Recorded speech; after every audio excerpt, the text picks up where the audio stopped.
Assalamualaikum warahmatullahi wabarakatuh. Alhamdulillahirabbil alamin. Bapak-bapak, ibu-ibu, pada minggu keempat ini kita bisa melanjutkan kegiatan ngaji bersama. Saat ini kula nyuwun ngapunten, bulan kemarin karena ada kesalahan dari saya dalam menandai tanggal. Kalau itu emote sebulan itu 4 minggu, nah kalau tinggali ya, napa kalau pikir tiap bulan itu minggu ini wonten sekawan, ternyata wonten sing gangsal. Kalau rindu, hadirin nyuwun ngapunten sangat ya. Melanjutkan dari sebelumnya, bahwasanya pada bulan sebelumnya kita sudah belajar tentang wudhu, ya. Wudhu, kemudian syarat-syarat wudhu, rukun, kemudian kesunahan. Mangke kita akan belajar mengenai kemakruhan wudhu serta hal-hal yang membatalkan wudhu. Monggo kita awali dengan bacaan Fatihah. Mungkin oleh kita belajar saged dadosaken amal ibadah, dadosaken taqarrub dumateng Allah Subhanahu wa taala. Ala hadinya al-Fatihah. A'udzubillahi minasyaitonir rajim. Bismillahirrahmanirrahim. Alhamdulillahirabbil alamin arrahmanir rahim maliki yaumiddin. Iyyaka na'budu wa iyyaka nasta'in. Ihdinas siratal mustaqim. Shiratal ladzina an'amta 'alaihim ghairil maghdubi 'alaihim waladdallin. Amin. Bismillahirrahmanirrahim. Makruhatul wudhu. Bab yang menjelaskan mengenai kemakruhan wudhu. Sebelumnya perlu saya utarakan apa yang dimaksud dengan makruh. Jadi makruh itu adalah sesuatu yang apabila dikerjakan ataupun ditinggalkan tidak mendapatkan pahala ataupun tidak mendapatkan dosa. Benten kados kewajiban. Kalau kewajiban dilakukan mendapatkan pahala, ditinggalkan mendapatkan dosa. Kalau keharaman dilakukan mendapatkan dosa, kalau ditinggalkan mendapatkan pahala dengan catatan diniatkan untuk beramal ibadah. Ya, contoh misal jenengan saniki kan boten melakukan perkara haram, semisal boten minum khamr. Lah niki jenengan dihukumi untuk ganjaran ketika niku diniati napa imtithal atau manut atau taat dumateng Gusti Allah. Beda halnya semisal boten saged minum khamr boro-boro ranti duit. Lah niku boten angsal ganjaran. Selanjutnya makruh. Makruh ini meskipun tidak mendapatkan dosa ketika melakukan, akan tetapi mendapatkan laum atau celaan. Jadi meskipun boten angsal dosa, apabila dilakukan niku angsal celaan saking Allah Subhanahu wa taala. Sami kados sunnah. Sunnah niku semisal boten dilakukan, terutama sunnah muakkad niku boten dosa, akan tetapi akan mendapatkan celaan. Nah niki perlu kita perhatikan kalau kita menganggap bahwasanya ibadah itu sebagai bentuk taqarrub, bukan sebagai bentuk nopo hitung-hitungan. Alah para wajib, alah cuma sunnah. Nah niku kurang saya. Nah niki nanti kita akan belajar tentang hal-hal yang sebaiknya tidak dilakukan ketika wudhu supaya tidak mendapatkan celaan dari Allah Subhanahu wa taala. Makruhatul wudhu katsiratun. Hal-hal yang dimakruhkan ketika wudhu itu jumlahnya ada banyak. Minha tarkut tayamun. Termasuk dari perbuatan makruh itu adalah meninggalkan, mendahulukan anggota kanan. Jadi di dalam wudhu, kesunahan wudhu kemarin sudah dijelaskan, salah satu kesunahannya itu adalah mendahulukan anggota kanan, dan ini hanya berlaku untuk membasuh tangan dan membasuh kaki. Adapun selainnya semisal basuh wajah niku mboten kok pipi kanan pipi kiri. Nopo apa telinga juga bukan telinga kanan telinga kiri. Kalau menawi niku sekaligus. Nah, jadi termasuk yang makruh itu adalah tidak melakukan mendahulukan anggota kanan mengakhirkan anggota kiri. Berarti misal dengan wudu sing dibasuh tangan kiri sing dibasuh sikil kiri maka itu hukumnya makruh. Selanjutnya termasuk makruh lagi adalah meninggalkan madmadah atau berkumur. Ya, berkumur itu tidak harus jenengan ubung-ubung nih, nggak harus, ya. Tapi cukup hanya dimasukkan ke mulut niku sudah mendapatkan sunnah. Jadi misal dimasukin mulut kemudian keluar lagi, jenengan mung angsal kesunahan. Mun boten dihukumi makruh. Terus lagi tarkul istinsyak, meninggal istinsyak. Napa niku istinsyak? Istinsyak niku memasukkan air ke dalam hidung. Nah, dengan kira-kira melakukan apa betul nih? Bergumul istinsyak. Nah, niku kedah dilakukan karena jika nanti ditinggalkan akan dihukumi makruh. Kemudian lagi termasuk dari perbuatan makruh di dalam wudhu itu adalah azyadah alas salas, melebihi 3 kali basuhan. Jadi di kesunahan kemarin termasuk kesunahan wudhu itu adalah membasuh 3 kali. Jadi yang pertama niku wajib, yang kedua ketiga niku hukumnya sunnah. Lah kalau lebih dari 3 niku hukumnya makruh. Karena apa? Karena prinsip di dalam Islam niku tidak suka dengan israf atau berlebih-lebihan. Niku bukan remen, ya. Karena apalagi sekarang niku isunya sedang kekeringan air. Nah, pun mboten saya. Kadang wonten sing wudu biur suwe ya. Niku mboten saya. Bahkan bisa menjadi haram. Ya, apalagi niku wudune wonten tempat umum. Nah, wonten tempat kan boten miliki piyambak, wonten hak tiyang lintu. Nah, kalau miliki piyambak boten napa-napa, tapi kalau milik orang lain niki sebagian ulama ada yang sampai mengatakan haram. Mengapa? Karena di situ dia menggunakan atau membuang-buang haknya orang lain. Nah, ini perlu diperhatikan. Selanjutnya wan naqsu anha, termasuk makruhnya lagi itu adalah kurang dari 3 basuhan. Jadi basuhan atau usapan menawi kepala. Nah, ini kurang, kalau kurang niku hukumnya juga makruh. Tapi ya, catatan untuk lebih 3 kali ini catatannya selama airnya cukup atau selama waktunya cukup. Kalau waktunya mboten cukup, semisal jenengan nopo subuh kawanan, waktu gerek sithik, maka ampun jenengan ngejar kesunahan jenengan jika sing wajib-wajib tok. Podo ketika sholat mepet waktu niku kedah sing dijupuk wajib-wajib tok. Supaya nopo sholatnya masuk di dalam waktu. Lah niki mboten napa-napa kalau mepet waktunya. Atau memang tidak ada air. Air sithik tapi dibasuh 3 kali. Akhirnya mboten cukup, sikile ora iso dibasuh. Maka niku mboten angsal, ya. Harus disesuaikan. Jadi 3 kali ini catatannya tidak dalam kondisi waktu terdesak atau airnya yang terbatas. Selanjutnya wal wudu'u minal ma'i ar-raqid. Termasuk kemakruhan wudhu itu adalah wudhu dari air yang tenang atau air yang tidak mengalir. Nah, ini catatannya airnya air yang sedikit atau tidak terlalu banyak.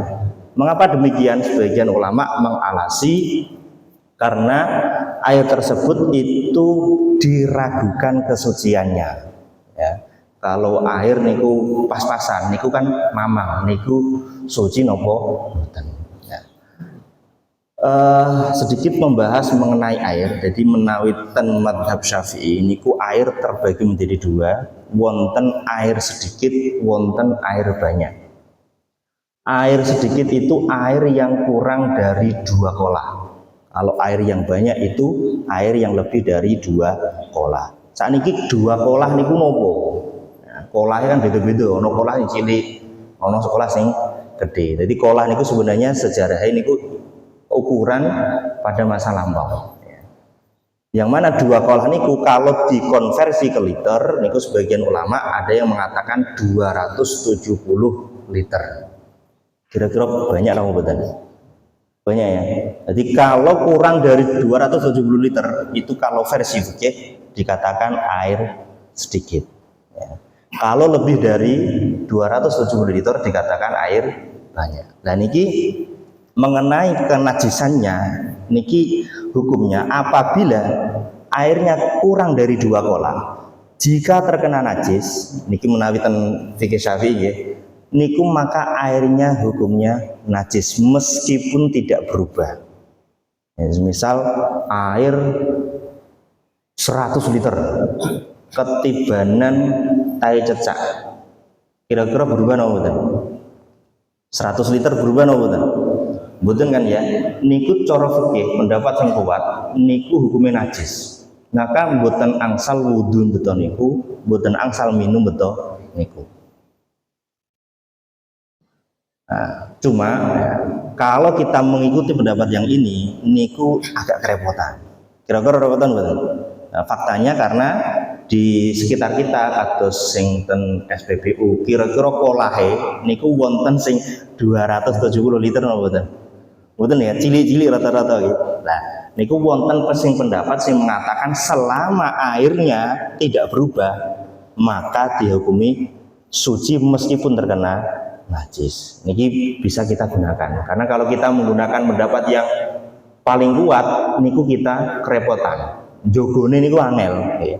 Dengan olah kamar mandi niku kira-kira iso jogo dari kejatuhan tai cecak napa mboten kan kangelan. Jadi selama airnya tidak berubah maka airnya dihukumi suci dan bisa dibuat untuk bersuci. Ya. Niku nopo terkait mengenai air. Nah, kalau airnya banyak berarti lebih dari 270 liter maka dia dihukumi najis jika nanti dia berubah warna. Niku kalau pendapat yang kuat. Kalau kita mengikuti pendapat sing rodok penak tadi niku berarti nggak betul nopo-nopo gitu ya. Ora kudu ngenteni 270 liter karena niku kerepotan lagi.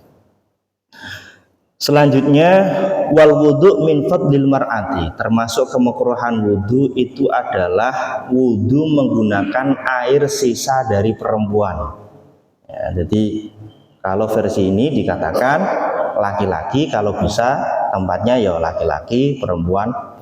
Karena kalau laki-laki wudu menggunakan air sisa perempuan niku hukumnya makruh. Niku satu versi mengatakan demikian. Tapi versi yang lain itu mengatakan mboten napa-napa ya. Misal jenengan teng griya kan mesti kan lanang wedok kan mboten saged jenengan niki kolai bapak, kolai ibu, kolai anak kerepotan. Niku pendapat yang lain mengatakan bukan termasuk kemakruhan. Niki nyuwun sewu ampun bingung nggih. Karena di fikih niku memang relatif memang seperti itu. Jadi kalau sampaikan dulu kronologisnya. Jadi kalau sampaikan dan mungkin nanti bisa jenengan ambil pendapat yang lebih kuat dan itu ada dasarnya. Selanjutnya wal israfu fihi bisobbi, termasuk kemakruhan wudu itu adalah berlebihan dalam menuangkan. Nah ini terutama menawi ten masjid-masjid rata-rata kan napa wudu ini bentuk air keran. Nah niku sebenarnya termasuk hal yang makruh karena apa mesti ada banyak yang terbuang sia-sia. Ya cuma niku nggih pripun ya.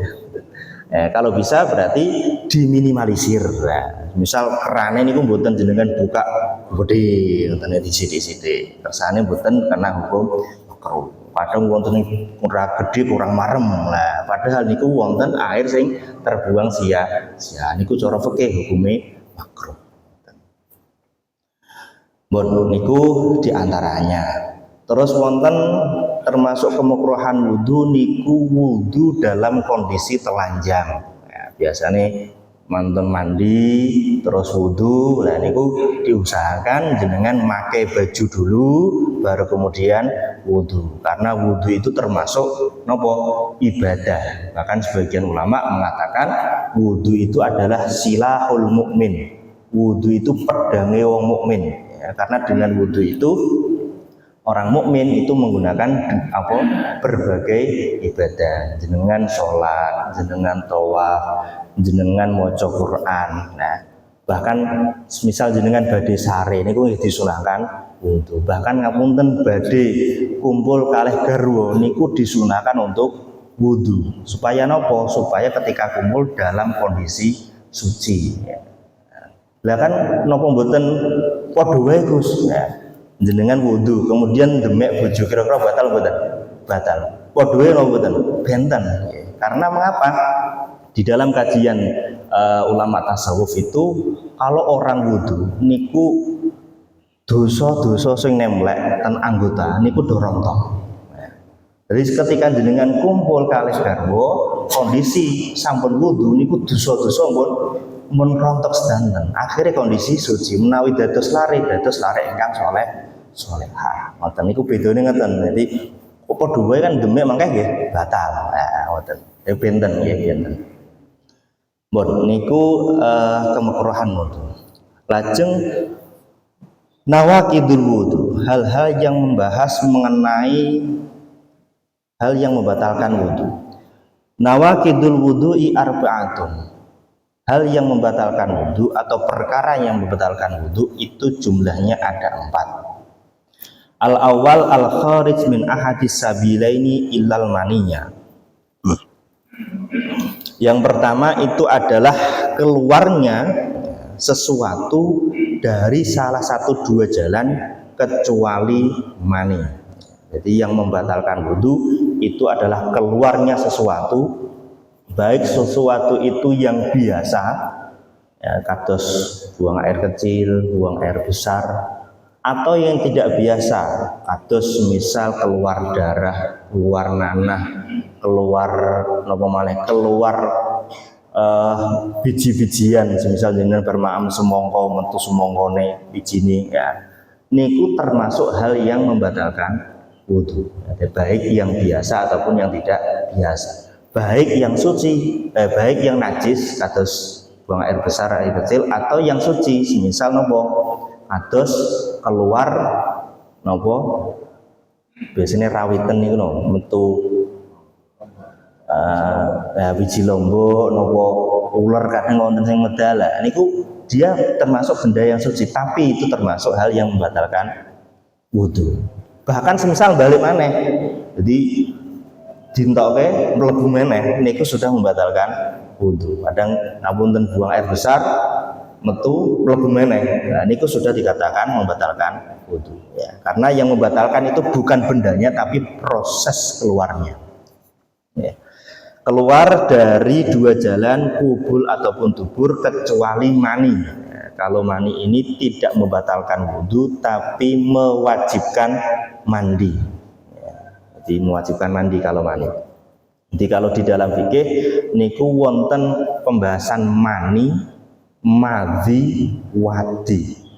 Nate mireng napa mboten? Kalau mani niku barange suci.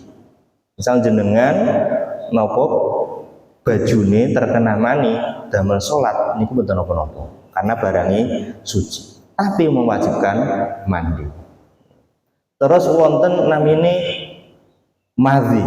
Kalau madhi niku bendane najis, ya, bendane najis tapi tidak mewajibkan mandi. Jadi misal bajune jenengan terkena madhi. Madhi niku napa? Madhi itu adalah cairan yang keluar ketika syahwat yang kuat. Nah, niku cairan yang keluar ketika syahwat yang kuat. Niku namanya madhi. Lah niku hukumnya napa? Najis, tapi tidak mewajibkan mandi. Ya, jadi cukup untuk napa wudu karena keluar sesuatu tadi. Terus wonten maneh wadi. Wadi niku napa? Cairan yang keluar ketika dalam kondisi sangat lelah, dengan keselen nyambet napa kerja nggih. Nah, kemudian keluar, maka niku hukume najis bendane tapi nopo tidak mewajibkan mandi, hanya mewajibkan wudu. Niku yang pertama. Kemudian yang kedua yang membatalkan wudu itu adalah zawalul akli, hilangnya akal, illa binaumi mumakkinin maq'adahu fi mahalli qu'udihi. Yang kedua itu adalah hilangnya akal kecuali dengan tidurnya orang yang menetapkan pantatnya. Jadi yang kedua termasuk yang membatalkan wudu itu adalah hilangnya akal, baik itu dengan tidur, terus dengan apa, pingsan, atau bahkan dengan gila. Ini pun nanti membatalkan wudu. Ciri-ciri nih wong turu niku napa? Kalau ciri-ciri wong turu niku pun ngimpi. Jenengan pun ngimpi berarti pun turu. Kalau masih nyireng, misal ngatos niki ngrungokne isih krungu-krungu, niku dereng tilem, jenenge ngantuk. Nah, iku batasane ngoten. Kecuali tidurnya orang yang menetapkan pantatnya. Jadi kalau orang tidur tapi menetapkan pantatnya, maka hukumnya tidak batal. Pantatnya maksudnya bagaimana? Sekiranya di area pantat niku mboten ada lubang yang sekiranya dimungkinkan untuk keluar. Misal jenengan badhe kentut kondisi duduk, biasanya kan rada ngangkat. Gitu. Nah, niku sekiranya ngoten ya. Jadi mantep ya.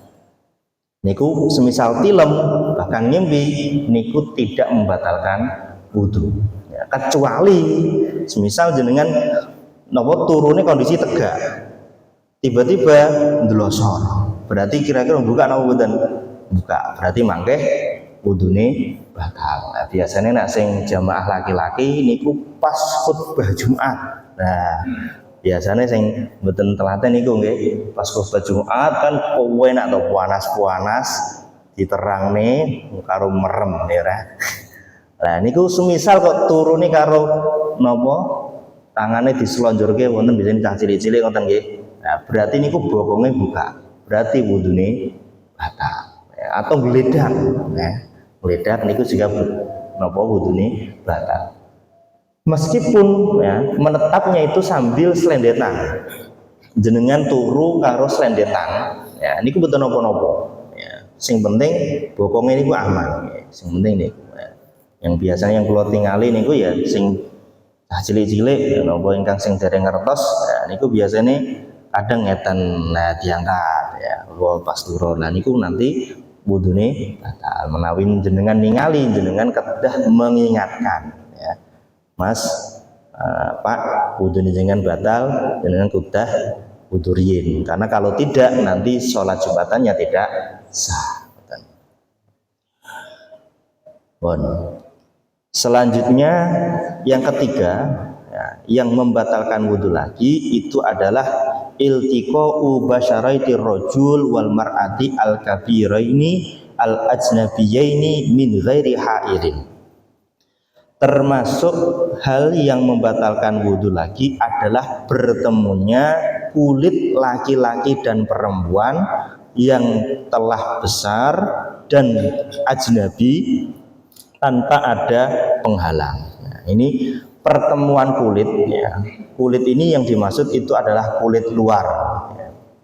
Maka mengecualikan kulit-kulit yang bagian dalam ya. Maka dikatakan kulit ini mengecualikan sesuatu yang bukan kulit, semisal rambut nopo kuku ya, jenengan megang rambutnya garwo niku mboten batal ya, karena bukan kulit. Atau memegang kuku atau demek untu kurang gawean untu itu didemek ya, niku tidak membatalkan wudu ya, karena yang membatalkan itu adalah kulit. Kemudian ar-rajul wal mar'ah ya, laki-laki al-kabira ini, laki-laki perempuan yang sudah besar. Besar di sini tidak harus sudah dewasa, tapi sekiranya sudah bisa mensyahwati atau sekiranya seseorang itu ingin menikahi ya. Menawi rumiyin niku lare perempuan SD niku biasanya sampun nikah ya.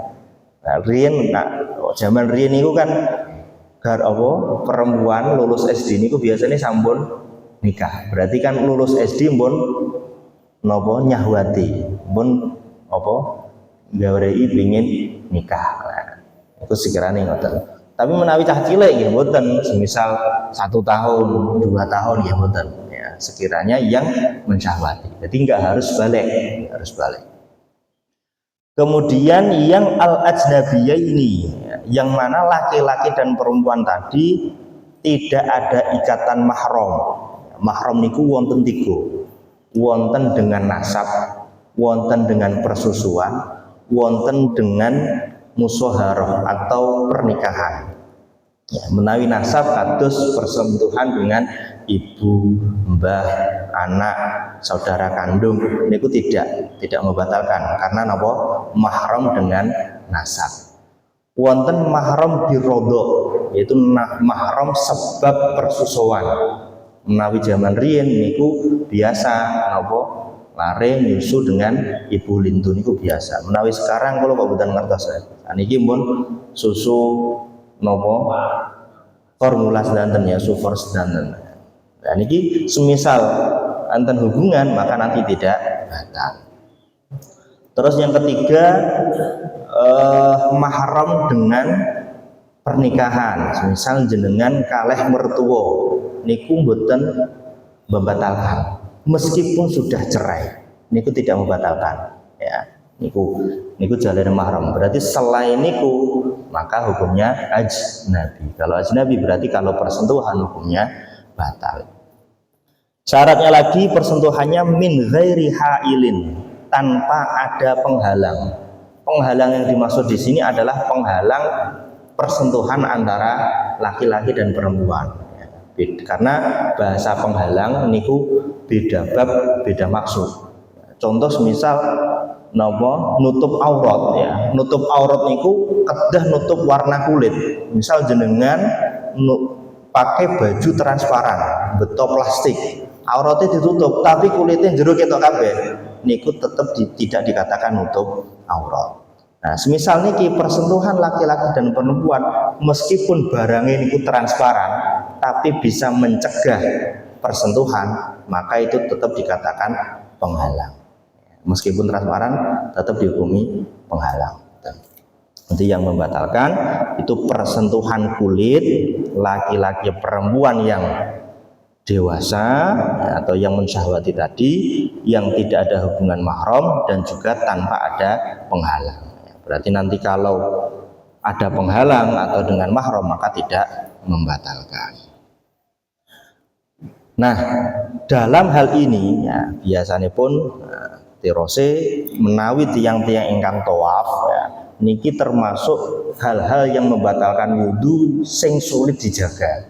Karena kita tahu di tawaf ke Ka'bah niku rata-rata laki-laki perempuan niku pun campur.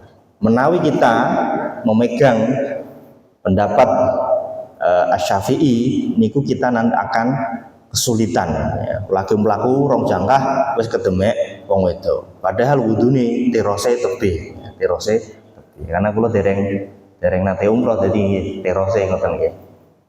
Nah, terus pripun solusinipun? Ya, solusinipun sebagian ulama mensarankan ketika wudhu ikut dengan madhab selain Syafi'i ya.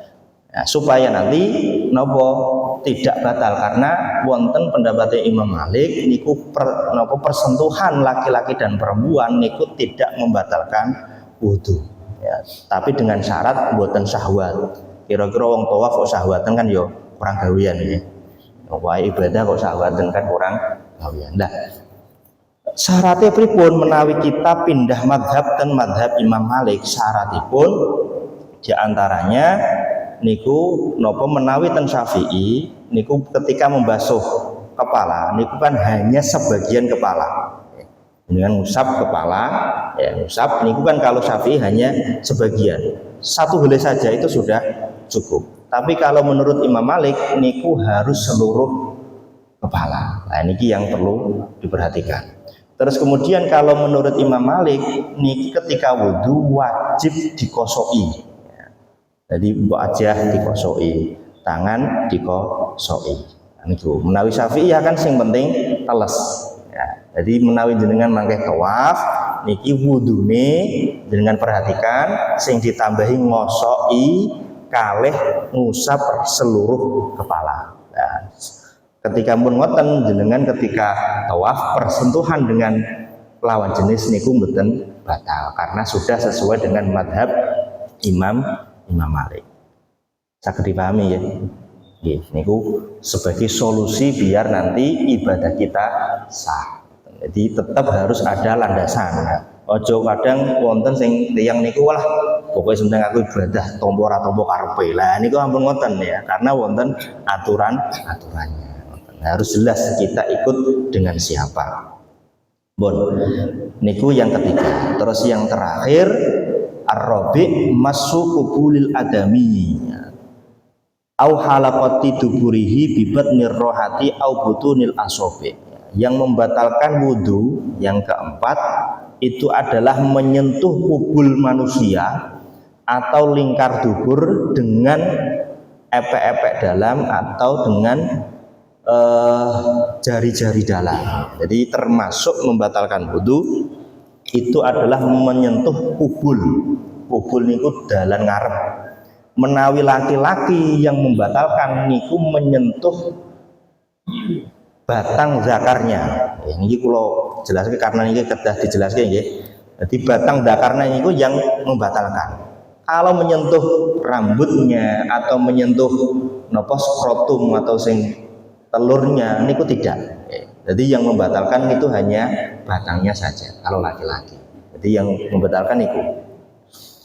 Terus kalau perempuan kubulnya mana? Yaitu adalah bibir vaginanya. Ya, jadi yang membatalkan adalah menyentuh bibir vagina. Berarti kalau sekitarnya atau atasnya itu nanti tidak membatalkan. Atau menyentuh lingkar dubur. Nah, di dubur niku kan bunder asline terus mengkeret niku. Lah niku didemek niku membatalkan. Tapi syaratnya menyentuhnya dengan telapak tangan dalam atau jari-jari dalam. Jadi menyentuhnya hanya area mriki. Ya. Jadi yang membatalkan niku hanya area mriki. Nah, ini contohnya pripun ya. Misal area semisal niki kula penetke, nah niki sing area di dalam niki niku yang membatalkan. Maka selain itu semisal pinggir niki mboten napa-napa. Jenengan menyentuh kubul tapi pinggire mboten napa-napa atau pucuke mboten napa-napa. Apalagi betul tangan luar niku tidak membatalkan ya. Jadi untuk yang membatalkan menyentuh kubul dan dubur itu hanya area sini saja ya. Telapak tangan dalam dan jari-jari dalam. Kalau selainnya tidak batal. Demek nggo sikil ya, mboten napa-napa mboten batal ya. Seumpamane kan menawi ten pondok niku kan nggih jail-jailan to nggih. Menawi ten pondok jail-jailan guyon-guyon ngoten ya. Napa-napa. Benen kados persentuhan laki-laki dan perempuan. Kalau laki-laki dan perempuan yang bersentuh itu seluruh kulit, tidak hanya terbatas atas niki. Jadi sami-sami nyentuh, tapi areanya beda. Kalau kubul-dubul yang membatalkan hanya area sini saja. Tapi kalau persentuhan laki-laki dan perempuan itu seluruh kulit, sing penting kulit kok nyentuh berarti batal. Bon, niku 4 hal yang membatalkan wudhu. Selanjutnya dalam pertanyaan